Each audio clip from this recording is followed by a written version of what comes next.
My name is Fredia Major, also known as It's Dia. Azario was a character that had a lot of life. He was always cracking jokes, always like the life of the party. He always tried to make somebody laugh, you know? He was my big brother. I would say just having to go through our family investigating the case ourselves. And when you're investigating the case, I think like any police or investigator would know that you have to go into every detail. You have to basically revisit the time when the person died, and you have to put everything together to try to piece together what happened. It was fading away, and it went away. And it comes back here and there, depending on when the situation flares up. But I never went to like a doctor or anything, because psychologically I understood that going through that traumatized me. You know, I prayed and talked to God, and eventually the images. So I try to look at, pictures and stuff to take away the images and stuff that are in my head as far as like the case is concerned. When we was young, he always wanted to be a fashion designer. He used to draw. He used to draw like images and stuff. He was a really, really good artist. He used to draw a lot. He always wanted to be a businessman. He was in Toastmasters for a bit, because he was always a little rough around the edge, as everybody knows. Azario was not good at expressing his emotions. He deflected it a lot with laughter, so he made a lot of people laugh. He was a really good cook. He wanted to be a chef at one point. He would cook like all type of different meals for us at home. He was really excited about it. He went to Ramahodes. He also ran our family bar that's in the festival place.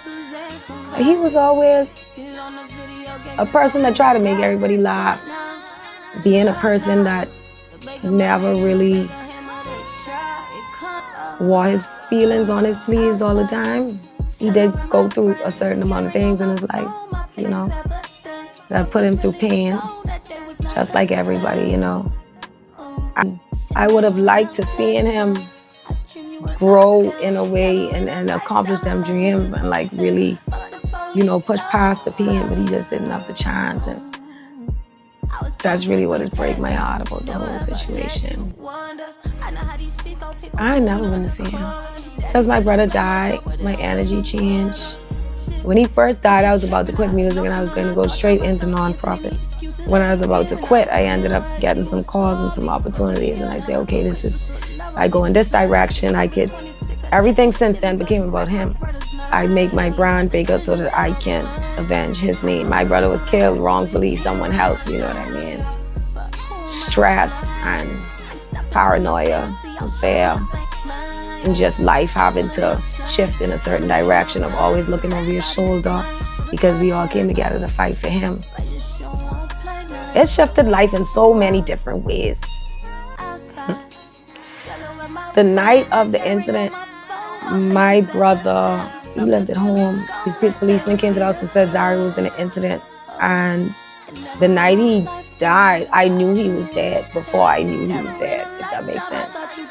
Knowing that the police came there in the way that they came, without saying no badge numbers, just saying an incident, I got curious. And since then, just been diving into what happened that night. It never matched up. From the beginning, it never matched up. I was on the street already looking for him. So I knew they was lying from the minute they was talking to me. Because I personally been to every police station, been to the hospital. No bodies came in.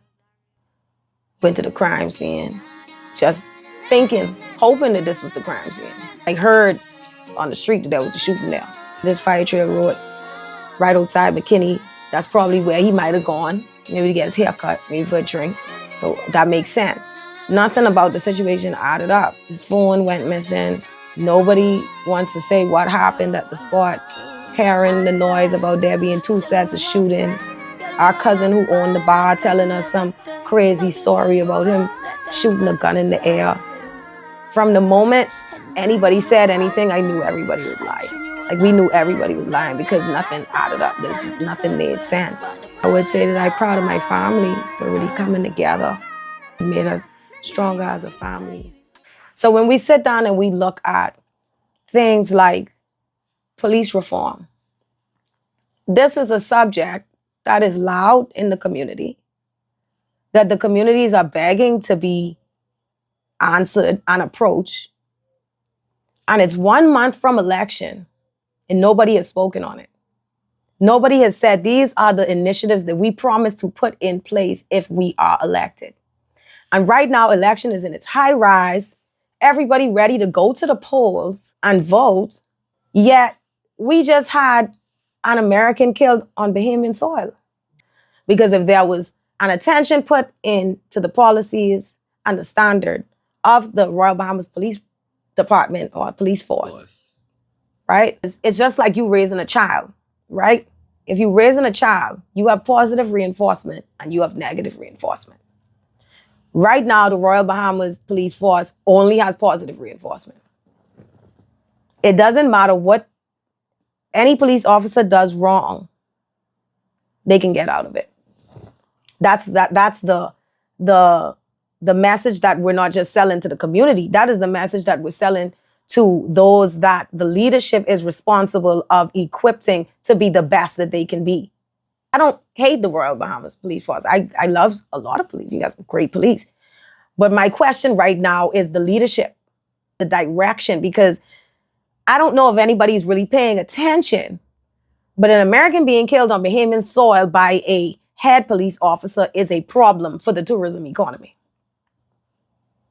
That problem would have not happened had they dealt with the situation that has been plaguing the country for years after years after years, because we have current cases. And that's why people like myself and families of D'Angelo, families of Gino Finley are frustrated because all these years that's been going on, y'all have done nothing to improve it for us, have done nothing to improve it for the country.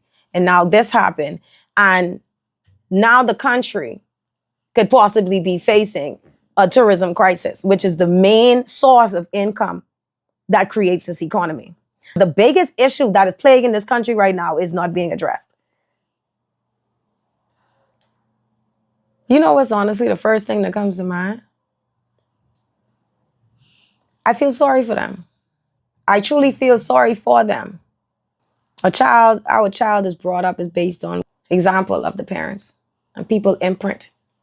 So when you enter into a career, you enter as a baby, and you do what you learn. I'm pretty sure a lot of the officers that are on the force and involved in situations like this didn't start off that way. A lot of young people go to the force because they see it as a reputable career, a stand-up place to be. A lot of people go for their own reasons as well. But I'm sure a lot of police officers said, you know what, I'm going to join the force. It's going to be great for my credit. This is going to be great. It's something I can protect people and so on. A lot of these men were in the force for a long time. How did they become this monster is the problem. The system is only going to continue to create monsters if the system is not solved. As much as I have anger in my heart for the officers that did what they did to my brother, a lot of anger in my heart for them. I have a greater anger for the lack of attention put on it by those that could really make a difference. You know, the Minister of National Security told me, my family, that he cannot demand an investigation, like he cannot get involved. If you're not doing it, it's because you're deciding not to do it. And why are you deciding not to do the right thing? Because you know just as well as we know that somebody lost their life wrongfully. Why are we deciding to cover it up? Why are we deciding not to set examples so that those that follow these policemen can understand that if you move in this direction, it's a possibility of definite conviction? With all of this going on and everybody witnessing that police officers don't even go to jail and wait for bail. How do you think those that are coming up and joining the force are going to feel if they decide to have a crossroad to go this way or that way? Because everybody faces a crossroad in life. And every police officer that joins a police force in any place in the world, because you got corruption everywhere, right? You face a crossroad. Am I going to use my authority to get this, or am I going to use my authority to do what I'm supposed to do? I feel like they need to start putting a huge budget behind making sure that accountability, proper preparation, when you put a gun that can take somebody's life into a person's hands, proper preparation. We shouldn't have police officers shooting somebody that is unarmed. We had a police officer shoot a former defense force officer that was just in his car. He literally approached him with no weapon, just physical force. And he killed him instead of shooting him in the leg. Shoot to kill is ridiculous, because now everybody's just killing the people because they feel like they don't want to go through all of that. Shoot, I could just kill him. They're not trained properly. We don't have a proper behavioral analysis department. We don't have a proper ballistic analysis, proper trajectory analysis, crime scene reconstruction. We have one pathologist in the country. You know, Azario used to say a lot to me and my father and like just family at home. He used to say, Daddy, when you think God can fulfill the good works through me? That's what he used to say. I feel like murder is having the intention and committing the crime. Okay, so for instance, like the situation you just talked about, like being an officer carrying a firearm and somebody stepping on your shoe, or somebody getting disgruntled, or somebody mad over a woman, or whatever the situation, right? If you shoot that man just because y'all had an argument, if you shoot that man just because he stepped on your shoe, as far as I'm concerned, that's murder. Because as a police officer, you're supposed to be trained to an extent to exhaust all options before taking a life. Do something, right? So this right here is the photo of a clip from the report that was provided by our investigator, right? Was surrounded the car and everybody had their guns drawn. You could have seen that everybody came out with the intent to have their guns drawn. You saw the part with the gloves being put on. But what we didn't figure out until almost close to coroner's court, what we didn't figure out was there was actually 2 sets of shootings, which caused us to send the video back to be brightened more so that we could really identify the muzzle shots. 9 muzzle shots were flashed in the video that was released online that everybody saw. Basically, the report is very detailed, showing how many muzzle shots took place in the initial video, the video that we received. Now, the video that we received was cut off at about 9:13, 9:20. Bring this up because there was about 45 shells on the ground after my brother was found dead, right? But we only have 9 muzzle shots in the video. We have police officers positioned in a certain area that doesn't match the entry holes to the car. So as we further questioned, okay, where did these 45 shots come from? This is when we were brought to believe that there was 2 sets of shootings. One, the initial killing, while the officers that you see in that video that went viral, they all stood and watched. And then the remaining bullets coming from a setup where basically his body was put back in the car and the car was shot up from a distance.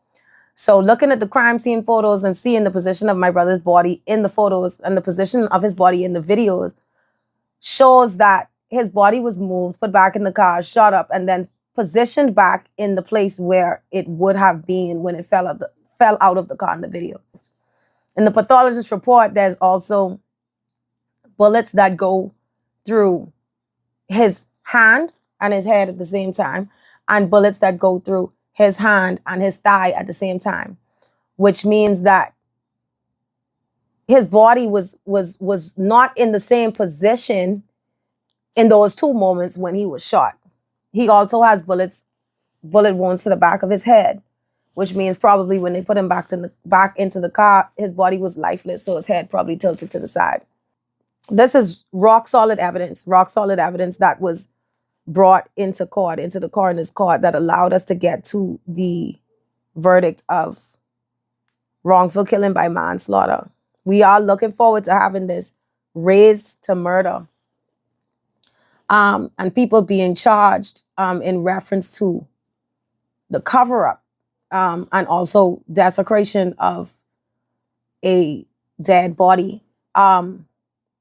So highlighting this, it just brings a sad moment to the community. When you dig into something, you really understand the extent that the problem goes. And learning about this, it was so gruesome. It was just something you can't believe. Like why would y'all do that? Why not just lock up the officer that actually killed him? And what's sad was responding officers arrived on the scene in the video before the car was shot up.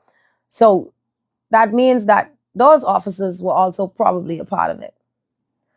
And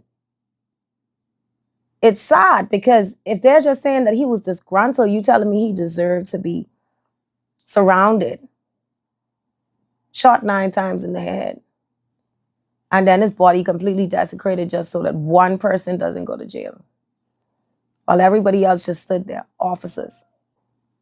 This is something that we've been trying to get out for the longest, but every time we speak about it or somebody does an interview, it gets edited out, or, this, that, and the third. I don't understand why, because I feel like as a community, we should be standing up for things like this.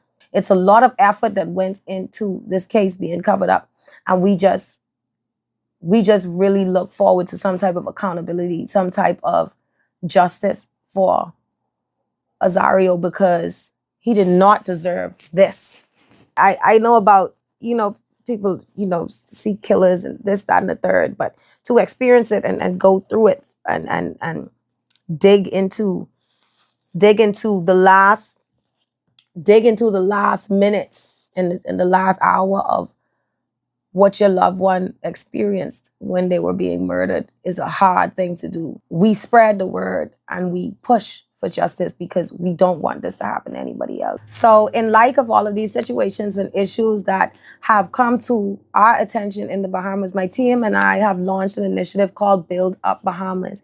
If you would like to be a part of this, you can click the link in my bio of any of my social medias. Click the link in the description of this YouTube video. There's going to be a way where you can sign up, put in your name, your number, your email, and you'll receive newsletters and information on how you can continue to be a part of growing your community. Thank you for tapping in. Thank you for tuning in.